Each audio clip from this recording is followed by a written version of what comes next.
Merci Philippe, merci pour ton invitation à ce séminaire. Je reparlerai de ce... non, je peux commencer par ça, allons-y.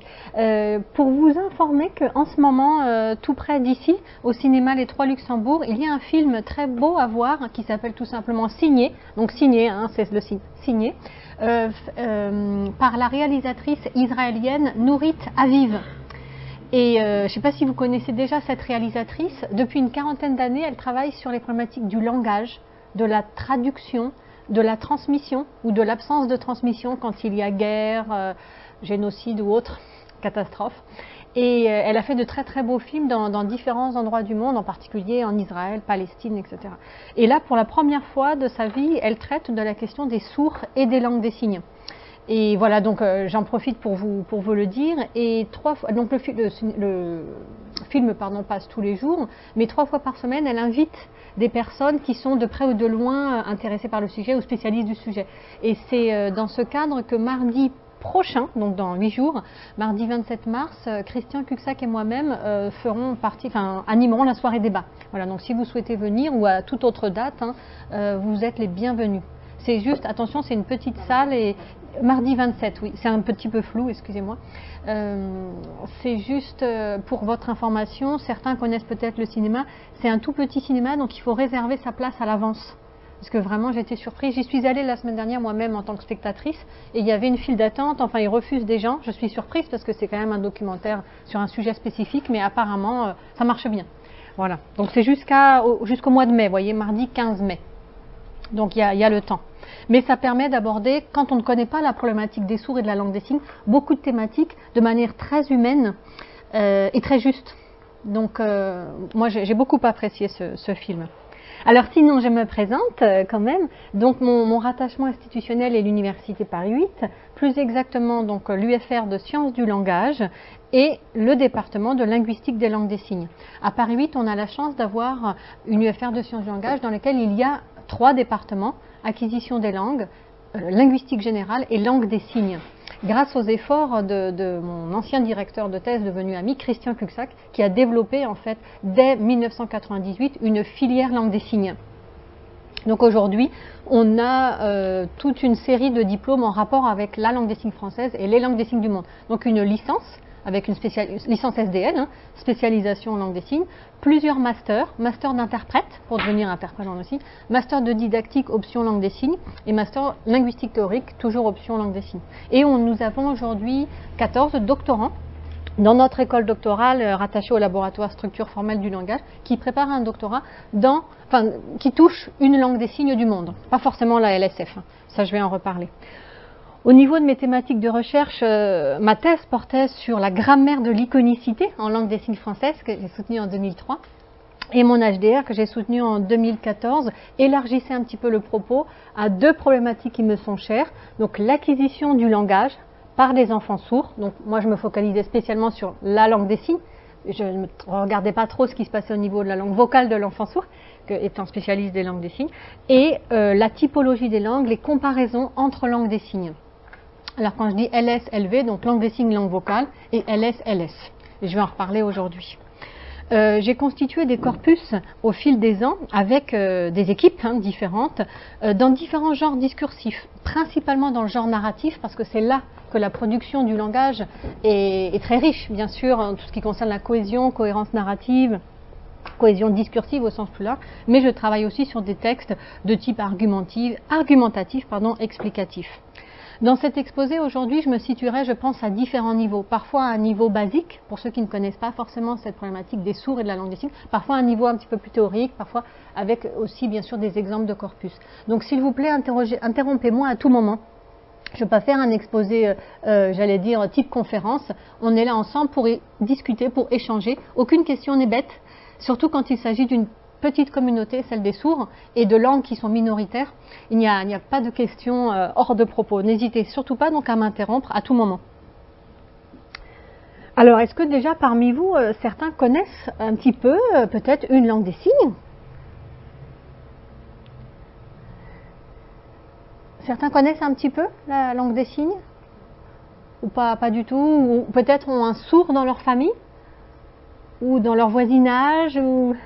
moi j'ai pas dans ma famille, mais déjà il y a pas mal de conférences là où il y a juste des séminaires des sourds en fait, vraiment Nanterre, il y a très de temps, en février. Avec Caroline Bogliotti peut-être, oui. Peut-être. Oui. Enfin, je ne me rappelle pas des noms parce qu'il y avait des noms qui sont arrivés ici. D'accord. Avec des gens qui interprétaient aussi. D'accord. Vous connaissez. Ça m'intéresse aussi comme recherche, comme moi-même, comment dire, c'est pas ma spécialité. D'accord. D'accord, très bien. Très bien. Donc, encore une fois, n'hésitez donc pas à me poser des questions si je ne me situe pas au bon niveau à certains moments de cet exposé. Donc, avant d'aborder des problématiques linguistiques, parlons un petit peu quelques instants du contexte socio-éducatif, socio-linguistique dans lequel se situent les langues des signes. Alors déjà, je dis les langues des signes, parce que bien sûr, il n'y a pas qu'une seule langue des signes. La langue des signes n'est pas internationale. Il y a une langue des signes par nation, par pays, voire même par région.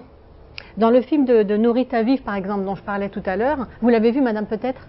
Pas encore, d'accord. Il y a des locuteurs sourds qui sont filmés. Certains sont israéliens juifs. Ils parlent la langue des signes israélienne, qui est récente. Et il y a aussi des Israéliens arabes qui ont une langue des signes beaucoup plus ancestrale, qui est très différente, par exemple. Ensuite, ils vont aussi en Allemagne, où là, c'est la langue des signes allemande, etc. Voilà. Mais voilà, pour ma part aussi, j'étudie différentes langues des signes en ayant pour point d'attache la langue des signes française, puisque c'est celle que j'ai apprise il y a maintenant une vingtaine d'années. Moi, j'ai pas de membres sourds dans ma famille, mais j'ai eu envie d'apprendre cette langue, donc la LSF. Je vais souvent parler de LSF. Donc, si les sigles ne sont pas clairs, arrêtez-moi. Parce que j'avais commencé mes études de linguistique et de psychologie. Je faisais un double cursus et j'ai trouvé que tout linguiste qui se respecte doit connaître plusieurs langues, dont une langue des sourds. Donc c'est comme ça que j'ai appris en fait au début, par curiosité intellectuelle. Et puis finalement je suis tombée dans le bain et j'y suis restée. Donc la LSF, mais aussi d'autres langues des signes. L'histoire des langues des signes dans le monde est souvent une histoire de souffrance, puisque les langues des signes sont rarement admises dans les pays correspondants. Donc c'est quand même des histoires assez douloureuses. Ce sont des langues minoritaires, puisque bien sûr les sourds représentent une petite minorité dans chaque pays, chaque région du monde. On dit qu'il y a environ 2 ou 3 enfants pour 1000 qui naissent sourds. Alors ça, c'est la surdité de naissance, mais il y a aussi toutes sortes de surdités acquises. C'est pour cela que souvent, pas souvent, on parle d'acquisition atypique du langage et des langues des signes en particulier, parce que je vous dis, ça représente donc une toute petite minorité de la population mondiale. Par contre, ce qui est exact, c'est qu'il y a des sourds sur tout le territoire, dans toute l'humanité, on voit, il y a des témoignages qu'il y a toujours un petit peu des sourds, soit qui naissent sourds, donc c'est surdité génétique, soit surdité acquise, à la suite de maladies, par exemple méningite, etc., accidents, etc. Oui. Et le cursus d'apprentissage des natifs sourds et c'est le même ou c'est pas... Vous voulez dire l'école Oui. Alors justement, c'est là que les soucis commencent, j'allais dire, parce que le point important à se souvenir, c'est que environ 5% des enfants sourds naissent dans une famille sourde, donc naissent de parents sourds. La surdité est génétique, certes, mais elle est rarement transmissible de la première génération. Souvent, ça saute une génération. Donc, on a par exemple des grands-parents sourds, mais nos parents ne sont pas sourds, par exemple, des choses comme ça. Et, vous voyez, donc les fratries, les familles sourdes sont très très rares. D'ailleurs, pour certaines personnes sourdes, ils représentent une sorte d'élite, parce que ce sont les seuls qui ont la langue des signes pour langue première.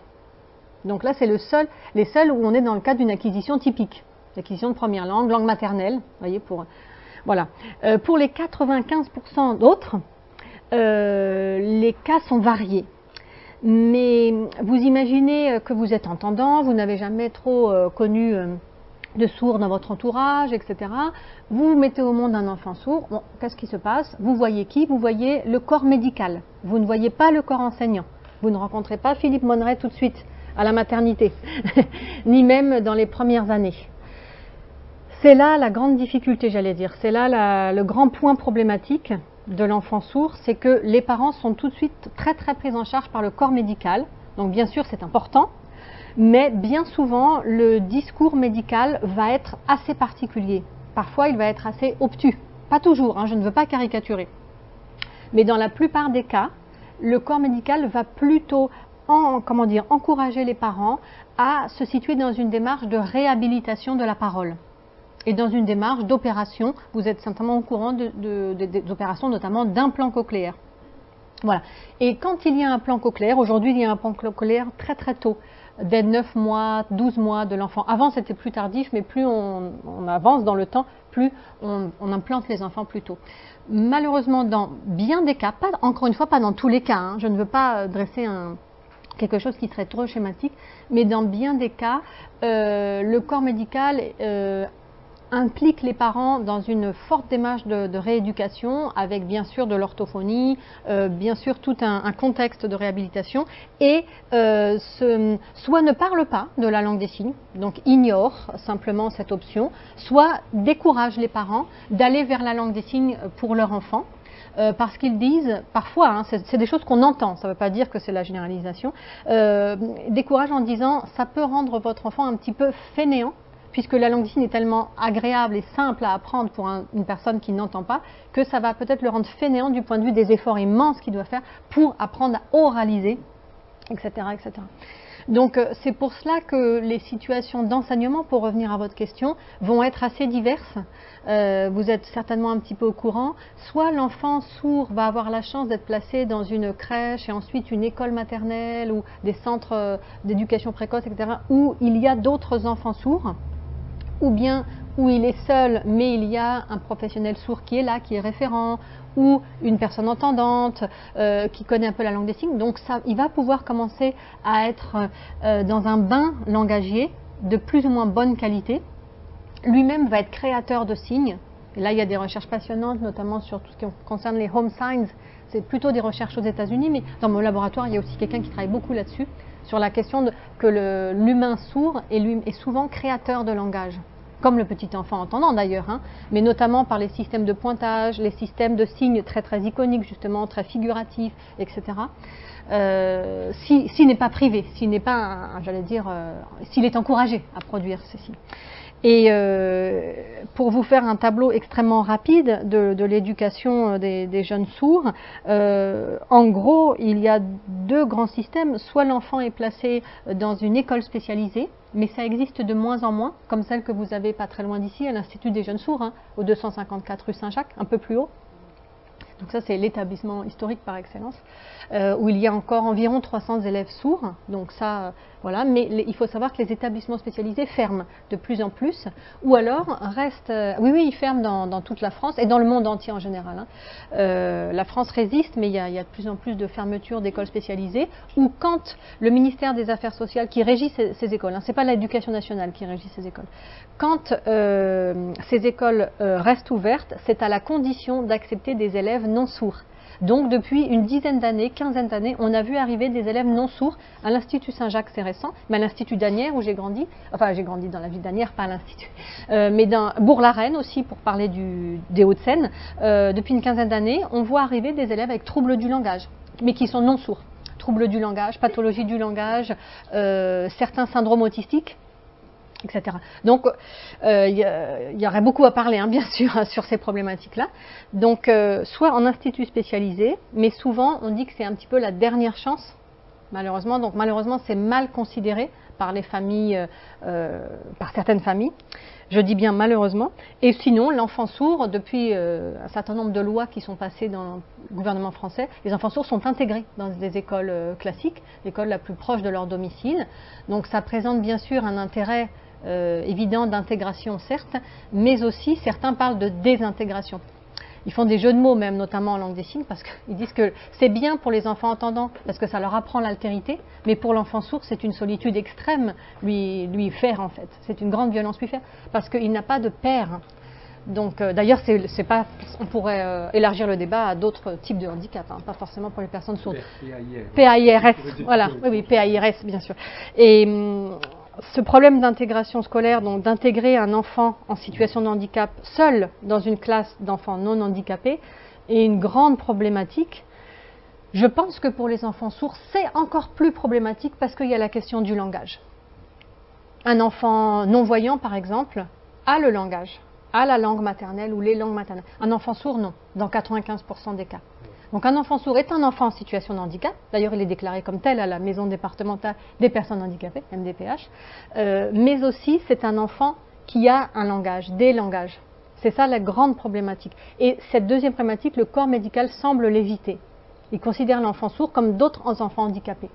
Donc un enfant à réhabiliter. Mais n'oublions pas que c'est un enfant, certes, éventuellement à réhabiliter, mais qui a un langage, des langages. Donc pour conclure sur ce premier point, je dirais que la surdité est le handicap qui révèle le plus la problématique du langage humain.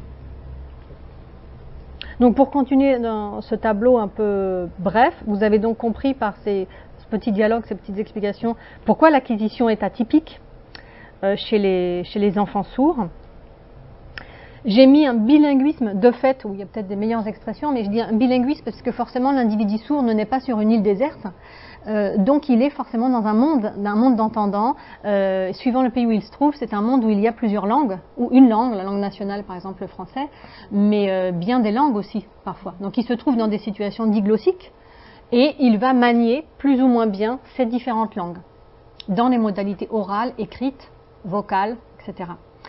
En premier lieu, premier point, j'ai mis langue de l'oralité, vous avez vu. C'est parce que les langues des signes sont des langues de l'oralité qui se transmettent de génération en génération quand cela est possible, quand il n'y a pas rupture de transmission ou absence de transmission. Mais ce sont des langues qui n'ont pas de longue tradition écrite. Et donc cela a des conséquences aussi très importantes.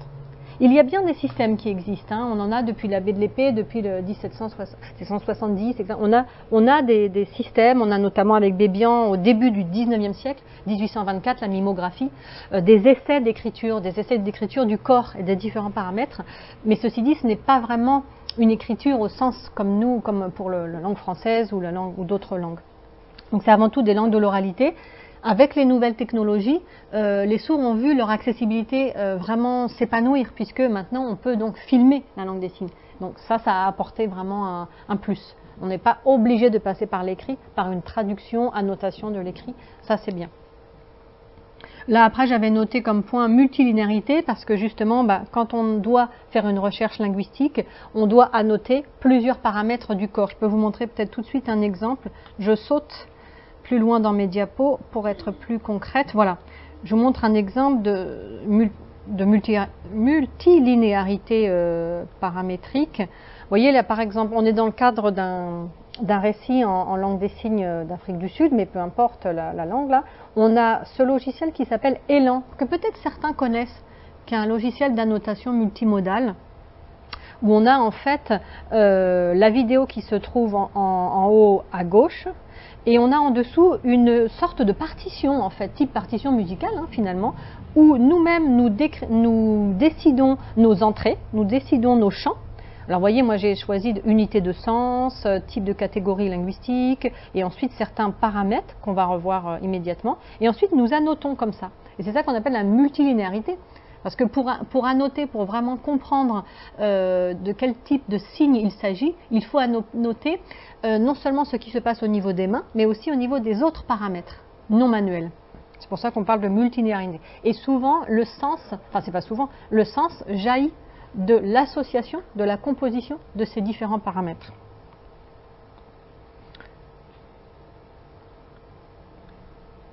Et bien sûr l'usage du corps, puisque c'est une langue, ce sont des langues qui s'expriment par l'usage des différents membres supérieurs. Je vous ai rappelé dans cette diapo suivante les 8 paramètres de formation justement des signes dans un discours. Alors pendant longtemps on a considéré qu'il y avait 4 paramètres en fait. On a considéré que les langues des signes se résumaient aux mains. D'ailleurs souvent les logos, etc. pour la langue des signes ce sont des mains. Bien sûr, les mains sont importantes. Les mains, d'ailleurs, ont des fonctions différentes. On y reviendra, je pense, dans les exemples de corpus. Mais il n'y a pas que les mains. Il y a aussi au moins 4 paramètres non manuels. Vous voyez, j'ai repris cette petite diapo issue d'un mémoire d'une étudiante, sourde d'ailleurs, parce qu'il était très clair, très illustratif. Donc on a l'habitude de considérer, je vous dis, qu'il y a 4 paramètres manuels, déjà, en sachant qu'on a déjà 2 mains. Donc là, le paramètre configuration manuelle, donc la forme des mains, donc il y a environ 70 formes des mains dans les langues des signes recensées dans le monde. J'ai oublié de vous dire qu'il y a environ 160 langues des signes recensées aujourd'hui dans le monde, notamment par l'organisation et le site Ethnologue, ethnologue.com que vous connaissez peut-être. 160 langues des signes recensées, mais il y en a beaucoup plus que ça en fait. Mais enfin, c'est déjà, ça donne déjà une indication. Donc, configuration de la main, environ 70 et plutôt environ 35 pour la langue des signes française. Donc, voilà. L'orientation de la main, est-ce que la main est située plutôt vers moi, vers le locuteur, ou vers l'extérieur, ou vers la droite, vers la gauche, etc. Ensuite, le mouvement de la main. Par exemple, quand je fais ce mouvement oscillatoire pour le signe mer, océan, c'est différent en gardant la même configuration de la main que si je fais ce mouvement-là, plat. L'emplacement de la main ou des mains, bien sûr, il faut toujours penser qu'il y a les deux mains. L'emplacement de la main avec contact corporel ou non. Et ensuite, les 4 paramètres non manuels que petit à petit les linguistes ont identifiés au fur et à mesure de leurs recherches sont le regard. Donc le regard est primordial comme indicateur, comme paramètre, parce que déjà c'est celui qui crée l'interaction, évidemment. Sans regard conjoint entre deux locuteurs, il n'y a pas de communication en langue des signes. Donc l'impolitesse extrême en langue des signes, c'est de changer de regard. C'est de dévier le regard. On est en train de vous signer quelque chose et vous déviez le regard. Ça, c'est pire qu'une insulte manuelle, j'allais dire. Parce que c'est, voilà, je me désintéresse à ce que tu me dis. C'est terrible. Donc, le regard, voilà, cette fonction d'accroche, j'allais dire comme en langue vocale, mais là, je peux parler sans vous regarder forcément. En langue des signes, c'est pas possible. Donc, il y a une focalisation sur le paramètre regard, ce qui est logique, puisqu'on n'a pas le sens de l'ouïe, bien sûr. Donc on a le sens de la vision qui est exacerbé. Le champ visuel aussi est très très très important. En général, il est assez large chez les personnes sourdes, mais la vision pour comprendre la langue des signes est vraiment à la fois la vision périphérique, mais surtout la vision centrale. Voilà. D'ailleurs, une petite anecdote qu'on raconte souvent, c'est qu'au début, quand on apprend la langue des signes, on a tendance à regarder les mains. Si on regarde les mains, on ne comprend rien. On est perdu au bout d'une seconde et demie, 2 secondes. Il faut se regarder dans les yeux. C'est comme ça qu'on se comprend. Donc c'est vision focale, mais aussi vision un petit peu large, un peu périphérique. Le regard a aussi plein d'autres fonctions très subtiles de création de références, notamment spatiales et temporelles. C'est-à-dire que le regard parfois se substitue à mon pointage manuel. Par exemple, je crée une borne temporelle. Admettons, je crée 2018, c'est ma borne temporelle. Nous sommes en 2018. Mais je veux parler de 2000, l'an 2000, passage au millénaire. Je peux avec mes mains, avec ma main dominante, ma main principale, je peux faire un pointage indexical avec ma main, mais je peux aussi tout simplement faire un pointage avec mon regard. Et je peux aussi avancer tranquillement pour aller dans le futur, au-delà de 2018. Je peux le faire simplement par balayage du regard. Donc le regard a une fonction donc, de pointage, de création de référence importante. Il a aussi souvent une fonction d'anaphore. Il suffit que je réactive une portion d'espace que j'ai déjà activée une première fois pour simplement dire que je veux parler de ce référent-là. Donc c'est une fonction anaphorique. Donc le regard a des fonctions très subtiles que je ne vais pas détailler aujourd'hui puisque je vais parler un petit peu d'un ensemble de phénomènes en langue des signes, mais c'est vraiment très très intéressant. Christian Cuxac l'a énormément travaillé, ce paramètre-là, ce composant-là. Le paramètre ou composant expression du visage, expression faciale, est un paramètre aussi fondamental dans la création du sens dans un discours parce qu'il a des valeurs sémantiques notamment d'aspectualité. Pour certains verbes, certains signes, il a une fonction aspectuelle, il a une fonction qualitative, quantitative, etc. Donc la mimique faciale ne sert pas seulement à exprimer l'émotion ou l'état d'esprit du locuteur ou du personnage incarné. Il sert aussi à apporter tous ces éléments d'information, qualitative, quantitative, etc. Donc c'est pareil, pour les paramètres non manuels, je dirais que les recherches sont en cours, sont récentes. C'est vraiment des recherches qui sont loin d'être terminées, exhaustives. Par contre, pour tout ce qui concerne les paramètres manuels, les recherches ont commencé, dans la linguistique contemporaine, je parle, il y a maintenant une 60aine d'années. Notamment aux États-Unis, on dit en général que c'est William Stockow qui a fait repartir les recherches sur la langue des signes américaine dans les années 50. Et en France et en Europe en général, il y a une petite quinzaine d'années, vingtaine d'années de différence. Ça s'est fait plutôt à partir des années 1980.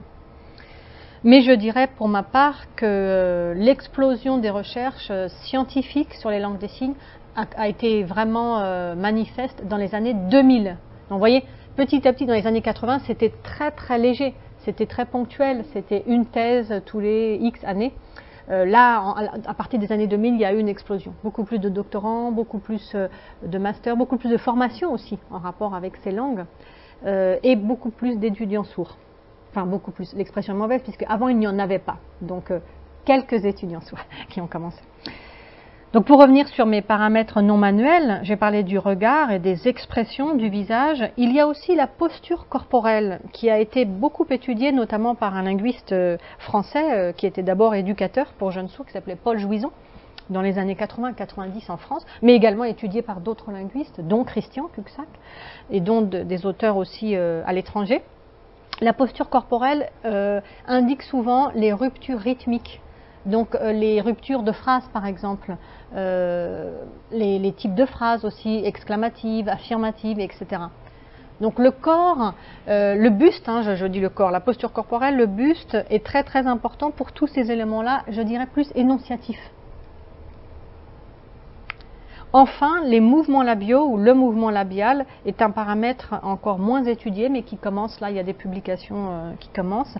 Le mouvement labial est un paramètre assez subtil, puisque vous voyez c'est une toute petite partie du corps, alors qu'on a déjà fort à faire avec la main principale, qu'on appelle la main dominante, la main dominée, le buste, le regard, mimique faciale, on a beaucoup à faire, mais on ajoute aussi en général le mouvement labial pour indiquer si le signe est prononcé en articulant le mot de la langue vocale correspondante. Par exemple, bonjour. Là j'ai produit de la voix, il ne faut pas, mais... Ou là, par exemple, comme dans l'exemple... Pardon, c'est un petit dessin, donc c'est pas très clair, mais j'ai d'autres... Je vais montrer un exemple ici. Voilà. On a un exemple ici avec le signe cheval, où la locutrice est en train de faire le signe en langue des signes française cheval, et en même temps, elle articule cheval, che. Là, on est en train de voir un cheval. Elle est en train de faire le V, là, cheval. Je peux vous montrer la vidéo si c'est plus parlant pour vous. Cheval. Donc là, elle est en train de faire l'unité lexicale, cheval, et elle fait une petite articulation, en fait, sans production vocale. Elle articule. Et ensuite, quelques secondes plus tard, quand elle va montrer le cheval qui est en action, qui est en train de sauter par-dessus une barrière, elle ne va pas du tout faire des labialisations du mot français. Mais par contre, vous voyez là, elle va incarner le personnage, donc elle va être dans l'effort de sauter par-dessus une barrière, avec la bouche grande ouverte, et elle va plutôt faire une sorte de O comme ça, sans production vocale, excusez-moi, je parle des mouvements, de l'articulation de la bouche et des organes, voilà. Donc tout ça pour dire que le mouvement labial a son importance aussi. Donc voilà, donc ça vous donne déjà un petit peu une idée de ce qu'il faut prendre en compte quand on veut étudier sérieusement une langue des signes. Pas seulement les mains, pas seulement le regard, mais l'ensemble de ces paramètres. Il faut considérer l'ensemble de ces paramètres pour comprendre ce qui se passe au niveau discursif, énonciatif, sémantique, etc. Est-ce que vous avez des questions à ce niveau-là ou ça va? Oui? J'aurais une question à propos, par exemple, de l'ironie. De l'ironie? Ouais. Oui. On crée justement un décalage entre ce qu'on dit avec les mains et peut-être avec le visage. Tout à fait. L'inverse de ce qu'on essaie de montrer. Oui, tout à fait. Alors c'est vrai que ça va se faire par effectivement le paramètre mimique faciale, effectivement. Donc on peut être en... Comment dire, on peut dire quelque chose par exemple d'agréable et en fait avoir une expression faciale moqueuse ou négative. Donc là, ça va être une forme d'ironie. On peut aussi, à ma connaissance aussi, par exemple, si on regarde le signe, ça peut aussi apporter un certain degré de méta. Alors, je ne sais pas si on sera vraiment dans l'ironie, mais j'ai des exemples comme ça, enfin des situations qui me viennent où ça peut être une forme de prise de recul et du coup de méta. Tout à fait, tout à fait. Tout à fait. Et parce que le regard, parmi les différentes fonctions, c'est s'il est porté sur le signe, entre autres, parce qu'il a plusieurs, il peut avoir la fonction méta ou la fonction, comment dire, si je veux parler autonomique, voilà, si je veux parler du signe. Par exemple, si je fais le signe linguistique, mais que je vous regarde, je dis en linguistique, voilà, il y a différents livres, non, je dis n'importe quoi. Mais si je regarde le signe, et je le fais peut-être un peu plus lentement, Là, je veux parler du signe linguistique, qui est formé de 2 signes, qui est formé du signe langue et saisir. Donc c'est un signe composé qui est joli. La linguistique, c'est la science qui saisit les langues. Donc là, je le regarde. Donc c'est la fonction un peu autonomique, la fonction un petit peu méta.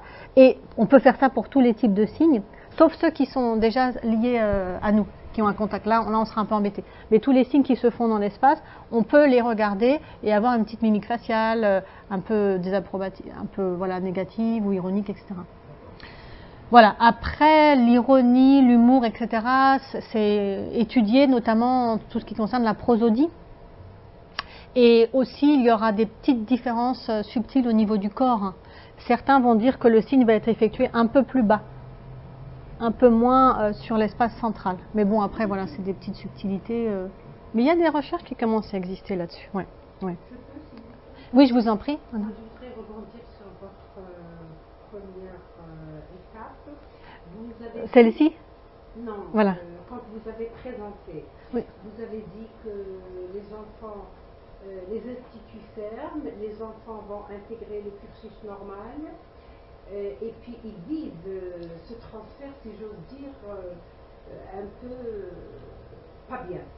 Donc je voudrais savoir si vous avez interrogé les enseignants, parce qu'en principe il devrait y avoir aussi une formation pour les enseignants. Donc où en est-on? Oui, oui. Alors c'est vrai que ça s'éloigne un petit peu du sujet du séminaire d'aujourd'hui, mais je vous invite à, peut-être je vous enverrai certaines références, parce qu'il y a beaucoup de travaux qui commencent à exister en didactique des langues des signes.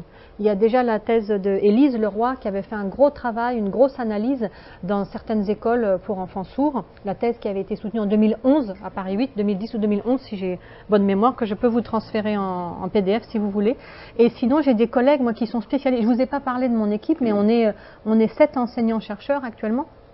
Et parmi eux, il y a des personnes qui travaillent plus spécifiquement sur la didactique.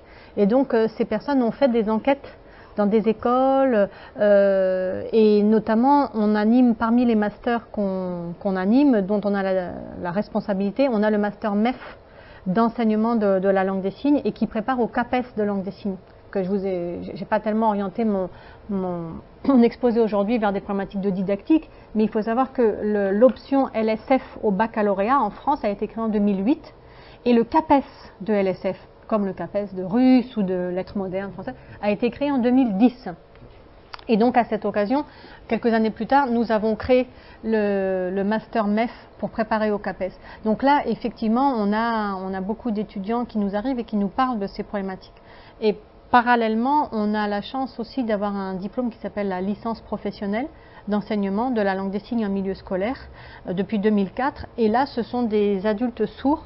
Il y a quelques entendants, mais c'est presque tous des sourds, qui sont dans les écoles, justement, eux, et viennent faire des études, poursuivre des études pour, justement, avoir un diplôme officiel. Donc, il y a pas mal d'enquêtes, justement, à cette occasion. Il y a quand même une littérature qui existe et des recherches-actions.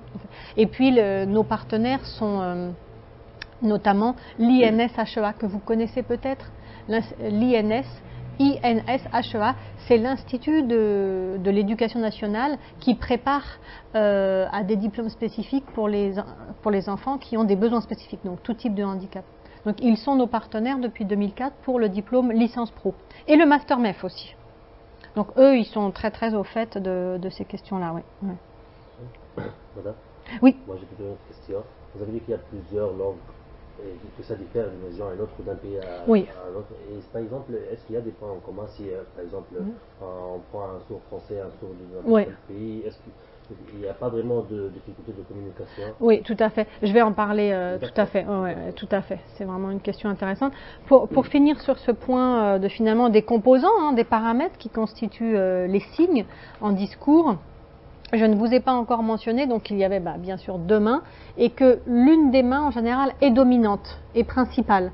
Et donc en général, c'est la main avec laquelle on écrit, quand le locuteur est scripteur. Donc par exemple, moi qui suis gauchère, pour écrire, ma main dominante en langue des signes, c'est aussi la main gauche. Ça a été naturel pour moi quand j'ai appris, c'était la gauche.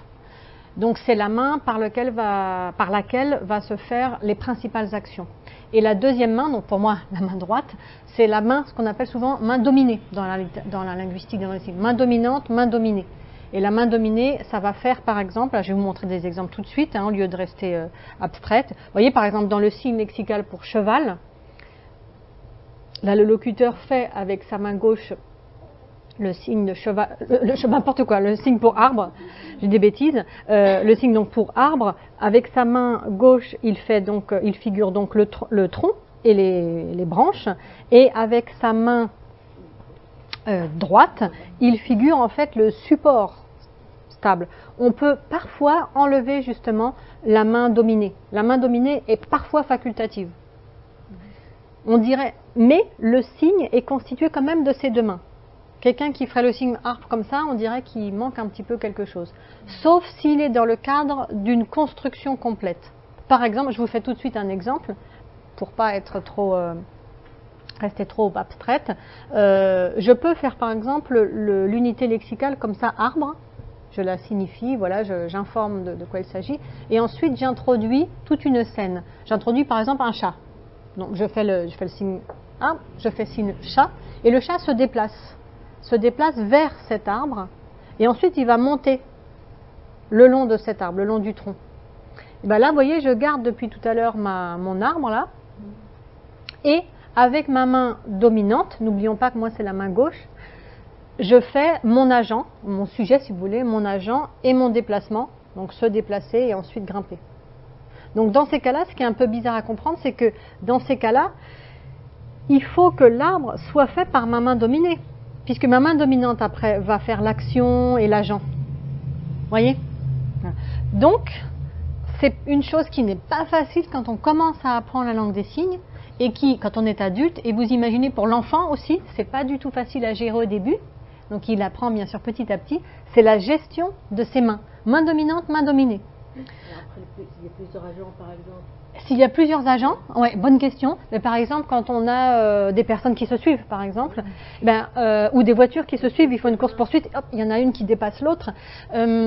Alors, par exemple, une voiture qui dépasse l'autre, celle qui va dépasser l'autre va être effectuée par la main dominante. Vous voyez ce que je veux dire? Par exemple, elles se suivent. Là, c'est un peu artificiel puisque je ne mets pas la bonne mimique faciale, etc. Mais vous me comprenez.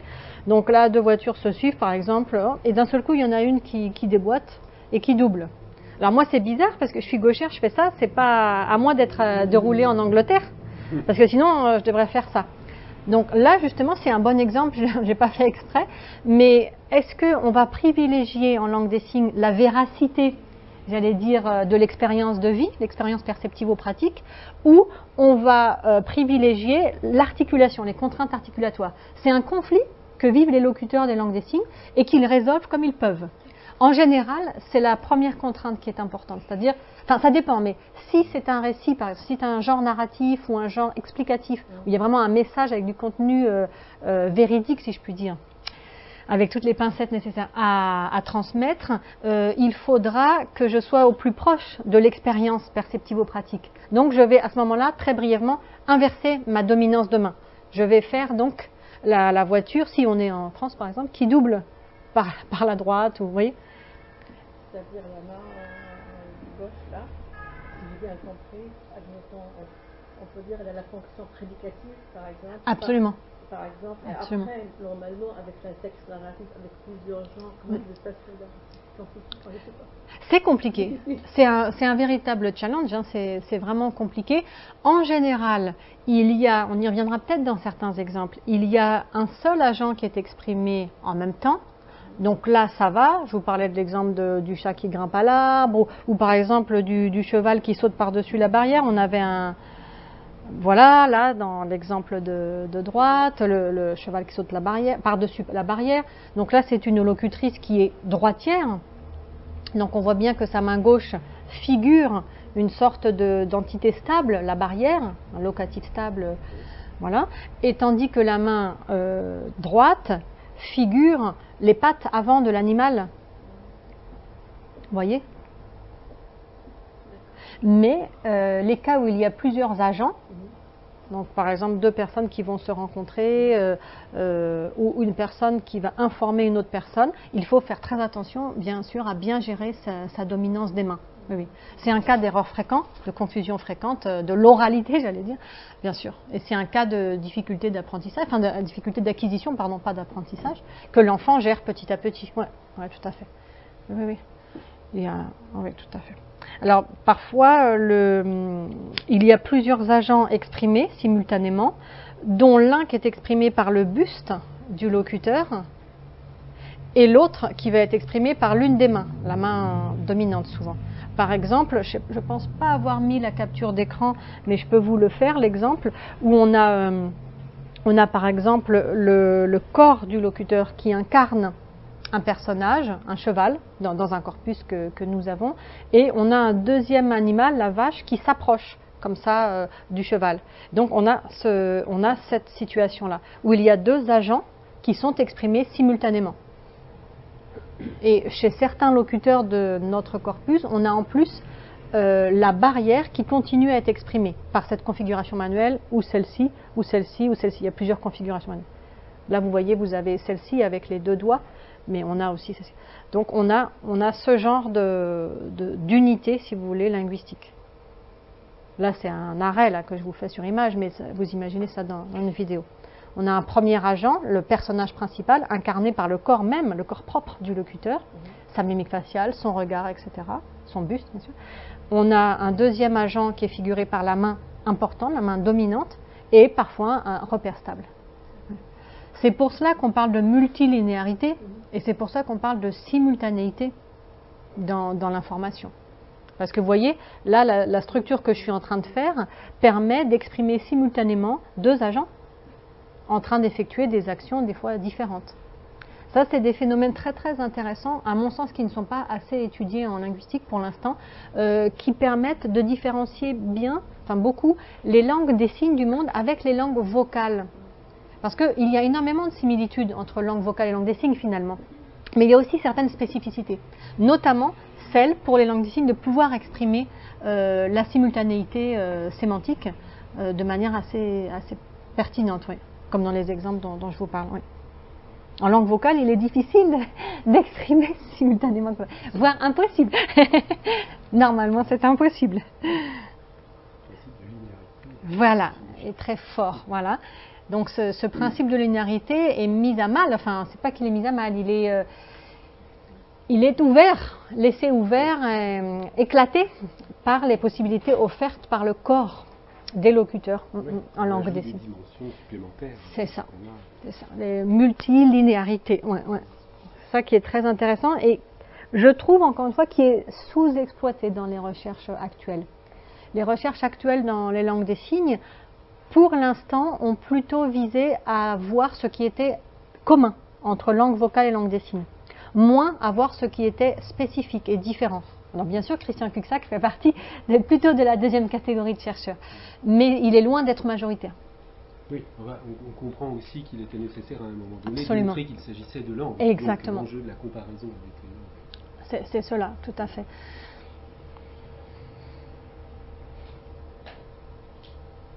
Alors là, je vais passer vite puisque j'ai déjà pas mal parlé finalement de la question des paramètres. C'est un débat dont on pourrait parler longtemps. Ce statut des paramètres-là, pour certains, c'est considéré plutôt comme des phonèmes, comme des petits éléments distinctifs. Pour d'autres, c'est plutôt considéré comme des morphèmes. Alors là, je pars dans un grand débat, donc là, je serai brève, parce que les chercheurs ne sont pas du tout d'accord. C'est un débat qui est encore vif à l'heure actuelle. Certains disent, bah non, c'est complètement comme des phonèmes, parce que il y a des paires minimales, hein, on peut les commuter, les permuter, etc. On change l'un des paramètres et ça va changer le sens du signe. Je vois par exemple four et métro, c'est un exemple très simple qui me vient à l'esprit. Donc four, hein, le four dans la cuisine, le four, et puis là métro. Très simple, plein d'autres choses, gâteau, pomme, maman. Vous voyez, j'ai juste changé la configuration manuelle, mais l'emplacement restait le même sur ma joue. La mimique faciale était plutôt neutre là, et les autres paramètres étaient les mêmes. Et donc il y a plein de petites repère minimal, comme ça en langue des signes ça existe. Mais certains chercheurs, notamment Christian Cuxac, qui a vraiment creusé le sillon, considèrent que c'est pas totalement exact, puisque ces composants sont très souvent, dans une grande majorité des cas, porteurs de signification en eux-mêmes. Donc par exemple, la main plate va être porteur d'une certaine signification.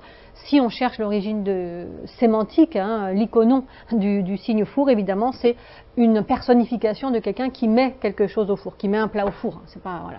C'est une iconicité plutôt d'image, en plus plutôt là, assez globale. Et donc la forme de la main plate n'est pas par hasard. C'est déjà une forme qui signifie donc un objet plat qu'on mettrait au four. Et cette main et cette configuration de la main dominée indique aussi l'idée d'un contenant. Donc, vous voyez, ce serait, voilà, donc sans aller très loin dans cette discussion, c'est un statut problématique de ces composants. Et voilà, il y a vraiment des recherches en cours. Moi, évidemment, j'aurais tendance à dire que c'est évidemment plutôt de l'ordre du morphème, mais comme je sais bien que c'est une vision aussi très caricaturale de dire phonème, morphème, bien sûr, la linguistique générale des langues vocales a énormément travaillé la question aussi et est revenu énormément là-dessus. Donc c'est des débats qui sont intéressants, qui moi, après voilà, moi je ne suis pas spécialiste de ces questions, mais bien sûr ça m'interroge. Juste, j'ai mis quelques petits exemples à l'écrit. Pour le paramètre emplacement, qui est un paramètre intéressant, on a par exemple l'emplacement à la hauteur de la tempe. On a beaucoup de signes en langue des signes française qui sont situés à cet emplacement-là et qui ont un rapport avec les activités intellectuelles. Donc là on voit que l'emplacement a une valeur iconique direct. C'est notamment par exemple le cas de penser, réfléchir, savoir, ne pas savoir, culture, être érudit, intelligent, bête. Voilà, j'ai une liste là qui est assez longue en fait. Et si on change l'emplacement du signe, là je prends par exemple le signe culture, et qu'on le déplace dans la zone du ventre, dans la zone basse, il existe aussi ce signe. Il est plus récent que ce signe culture, mais il signifie une culture propre. Et c'est comme ça que les sourds font le signe pour deafhood, pour culture sourde. Deafhood, comme il y a blackhood, le sentiment d'être noir, le sentiment d'être sourd. Ils ne font pas faire culture sourde, ils peuvent faire culture et sourde. Ils font aussi culture sourde, mais ça c'est plutôt culture intellectuelle. Je vais au théâtre, je vais, etc., etc. Mais si on veut parler de l'identité sourde et ce qui est de propre à la surditude, en fait en français le néologisme qui a été créé récemment pour deafhood et pour ça, c'est surditude, comme négritude bien sûr. Voilà, donc c'est un signe, je vous dis, qui a peut-être une vingtaine d'années, donc beaucoup plus récent que celui-là qui est ancien. Donc vous voyez, on a déplacé le signe. C'est juste le paramètre emplacement qui change et ça a créé donc un sens en plus. Donc à partir de l'étymon quand même culture, à partir de l'étymon de cette configuration manuelle qui réfère à une zone de contact. On l'a aussi dans contact, dans d'autres aussi. Donc voilà, pour donner un exemple de paramètre qui ne serait pas que la configuration manuelle, paramètre emplacement est extrêmement intéressant et permet de faire varier comme ça les sens. Les recherches actuelles montrent aussi qu'il y a une hiérarchie dans les paramètres et dans les valeurs sémantiques associées aux paramètres. Ils n'ont pas tous le même statut. C'est ça qui est vraiment très intéressant, mais qui rend la chose complexe. Puisque je vous dis 8 paramètres, tous commutables entre eux. Je comprends pourquoi le débat est encore vif et ne sera pas épuisé tout de suite. Alors ensuite, c'est vrai que pour parler un petit peu plus de l'aspect iconique des langues des signes, on peut considérer que, bien sûr, les signes sont constitués dans les 4 dimensions de l'espace. C'est ça qui est vraiment différent par rapport à l'oralité des langues vocales, ou à la vocalité des langues orales, comme on veut. C'est que, comme je vous dis depuis tout à l'heure, il faut le corps, les différents paramètres manuels et non manuels, pour faire un signe. Mais donc le signe est exprimé dans l'espace. Ça paraît une évidence de dire ça, mais ça a donc toute son importance. Les 3 dimensions de l'espace, plus la dimension du temps. Donc il y a à la fois la linéarité du temps, bien sûr, la linéarité des signes qui se suivent, la successivité, comme pour les langues vocales, mais aussi les 4 dimensions de l'espace. Pour Christian Cuxac et d'autres chercheurs, donc un signe d'une langue des signes est constitué par l'extraction souvent de traits saillants, de caractéristiques saillantes du référent. Par exemple, le toit pour une maison, l'arbre, vous avez vu, je vais vous montrer l'exemple, qui est constitué donc du tronc, des branches, les doigts écartés indiquent les branches, la main dominée indique un support, etc.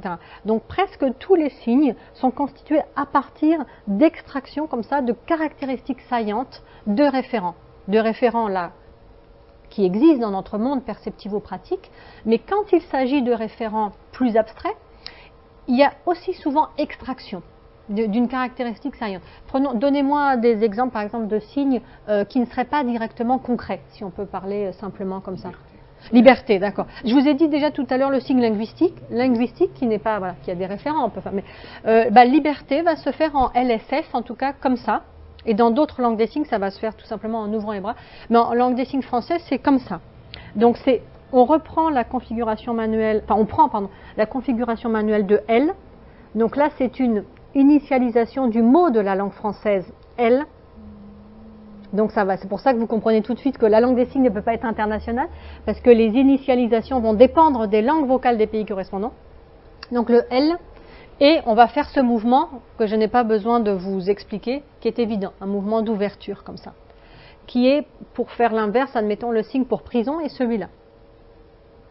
Très très iconique aussi, iconicité d'image, je parle. Et pour se libérer de ces chaînes, évidemment, on fait ce signe-là. Voilà. Donc liberté, voilà. Philosophie, par exemple, je ne sais pas, philosophie. Philosophie, c'est ce signe-là. Alors, il a une variante. On prend soit la lettre de l'alphabet moderne, j'allais dire P, c'est P, hein, P, et on fait un petit tour comme ça dans la zone du front, zone des activités intellectuelles, P. Mais on a aussi une variante où c'est la lettre Phi.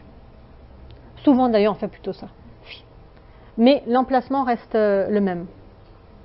Donc vous voyez un petit peu, là c'est pas effectivement une extraction d'une caractéristique saillante du référent, ça c'est pas, voilà. Mais par exemple peut-être pour le signe justice, peut-être, le signe justice en langue des signes française, hein, c'est celui-là. Donc ça réfère au symbole, donc à une métaphore évidemment de la balance. Voilà, donc là en fait quand la langue des signes, enfin comme le signe n'a pas de caractéristiques saillantes concrètes, directes, très très souvent on va fonctionner par métaphore. Énormément de signes sont fondés à partir de métaphores. Alors je vais faire attention à mon micro, c'est comme ça. Peur. Comme ça. Voilà. Voilà. La peur. Voilà. L'amour ou l'amour.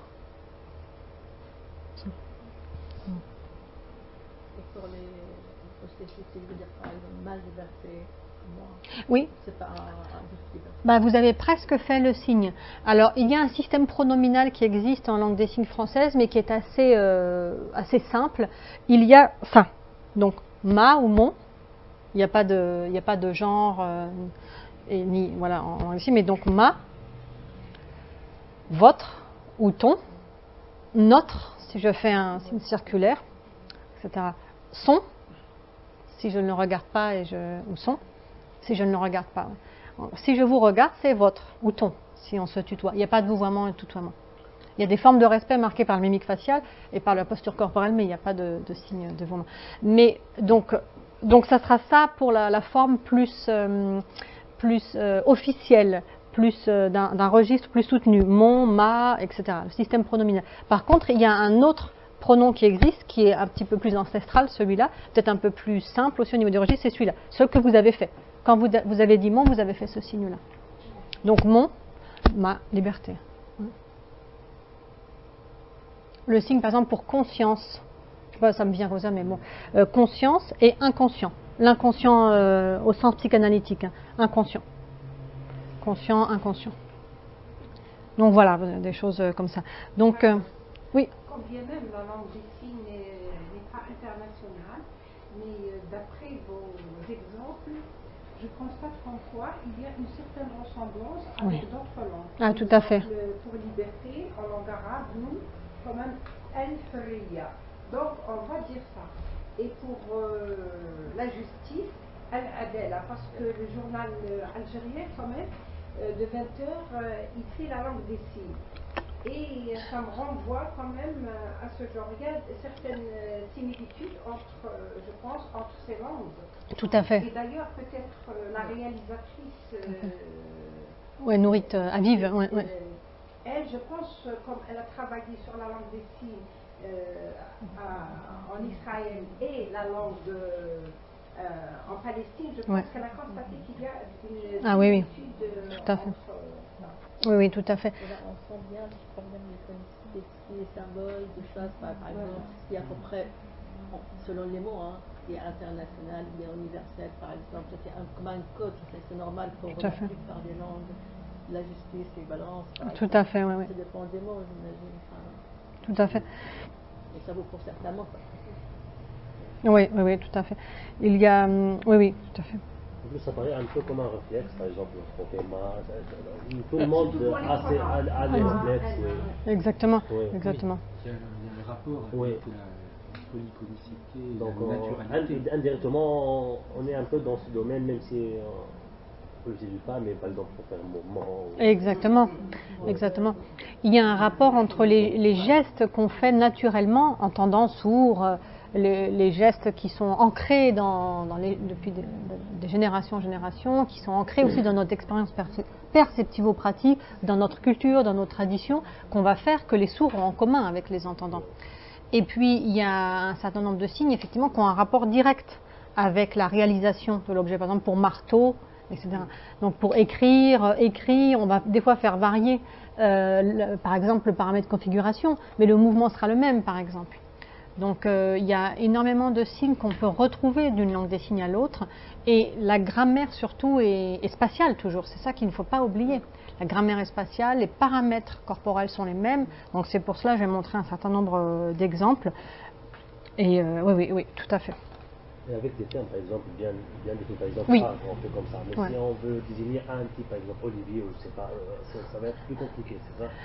Alors, c'est pas plus compliqué, mais vous posez une excellente question et ça me permet d'enchaîner sur la diapo suivante. C'est que justement, petit à petit, les recherches ont commencé à entrevoir différentes catégories finalement de signes dans les langues des signes. Là, moi, je m'intègre surtout dans la proposition que Christian Cusack a faite et qu'il a appelée au fur et à mesure du temps le modèle sémiologique, ou l'approche sémiologique, mais parce que moi je trouvais ça toujours étonnant dans les différentes approches sur les langues des signes que certains linguistes reprennent les mêmes catégories, les mêmes classes grammaticales que les langues vocales. Je trouvais ça artificiel, en termes de noms, de verbes, pronoms, prépositions, etc. Je trouvais ça étonnant, je trouvais qu'il y avait quelque chose qui ne collait pas. Et quand j'ai découvert le travail de Christian Cusack, qui a travaillé longtemps à Paris 5 et puis ensuite à Paris 8, etc., j'ai trouvé que c'était très très très précis, très judicieux, ça collait parfaitement à ce qui se passe en langue des signes. Et justement, lui, il a dégagé plutôt des catégories plutôt, j'allais dire, sémantico-cognitives, si on peut parler, et ancrées dans l'énonciation, toujours, ancrées dans la linguistique du discours et de l'énonciation. Et notamment, il dégage certains types de signes. Alors, je vous ai fait des petits tableaux ici. Où ils sont mes petits tableaux? Voilà. J'avance un petit peu comme ça. C'est la même chose que la diapo suivante, mais plutôt sous forme schématique.